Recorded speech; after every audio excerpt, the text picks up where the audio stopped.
Walras law. Walras law is a principle in general equilibrium theory asserting that budget constraints imply that the values of excess demand, or, conversely, excess market supplies, must sum to zero regardless of whether the prices are general equilibrium prices. That is, where Pj, display style P sub j, is the price of good j and Dj, display style D sub j, and Sj, display style S sub j, are the demand and supply respectively of good j. Walras law is named after the economist Léon Walras of the University of Lausanne, who formulated the concept in his Elements of Pure Economics of 1874. Although the concept was expressed earlier but in a less mathematically rigorous fashion by John Stuart Mill in his Essays on Some Unsettled Questions of Political Economy, 1844, Walras noted the mathematically equivalent proposition that when considering any particular market, if all other markets in an economy are in equilibrium, then that specific market must also be in equilibrium. The term Walras law was coined by Oscar Lange to distinguish it from Say's law. Some economic theorists also use the term to refer to the weaker proposition that the total value of excess demands cannot exceed the total value of excess supplies. Definitions. Walras law. Walras law states that the sum of the values of excess demands across all markets must equal zero, whether or not the economy is in a general equilibrium. This implies that if positive excess demand exists in one market, negative excess demand must exist in some other market. Thus, if all markets but one are in equilibrium, then that last market must also be in equilibrium. This last implication is often applied in formal general equilibrium models. In particular, to characterize general equilibrium in a model with M agents and N commodities, a modeler may impose market clearing for N1 commodities and drop the NTH market clearing condition. In this case, the modeler should include the budget constraints of all M agents, with equality. Imposing the budget constraints for all M agents ensures that Walras law holds, rendering the NTH market clearing condition redundant. In the former example, suppose that the only commodities in the economy are cherries and apples, and that no other markets exist. This is an exchange economy with no money, so cherries are traded for apples and vice versa.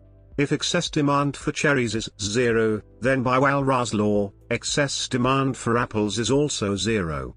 If there is excess demand for cherries, then there will be a surplus, excess supply, or negative excess demand, for apples, and the market value of the excess demand for cherries will equal the market value of the excess supply of apples. Walras law is ensured if every agent's budget constraint holds with equality. An agent's budget constraint is an equation stating that the total market value of the agent's planned expenditures, including saving for future consumption, must be less than or equal to the total market value of the agent's expected revenue, including sales of financial assets such as bonds or money. When an agent's budget constraint holds with equality, the agent neither plans to acquire goods for free, e.g., by stealing, nor does the agent plan to give away any goods for free. If every agent's budget constraint holds with equality, then the total market value of all agents' planned outlays for all commodities, including saving, which represents future purchases, must equal the total market value of all agents' planned sales of all commodities and assets. It follows that the market value of total excess demand in the economy must be zero, which is the statement of Walras law. Walras law implies that if there are n markets and one of these are in equilibrium, then the last market must also be in equilibrium, a property which is essential in the proof of the existence of equilibrium. Formal statement. Consider an exchange economy with n, n, agents and k, k, divisible goods. For every agent I, I, let EI, E sub I, be their initial endowment vector and xi, x sub I, their Marshallian demand function, demand vector as a function of prices and income. Given a price vector P, P, the income of consumer I, I, is PEI, display style P C dot E sub I. Hence, their demand vector is XI, P, PEI, display style X sub I, P C dot E sub I. The excess demand function is the vector function.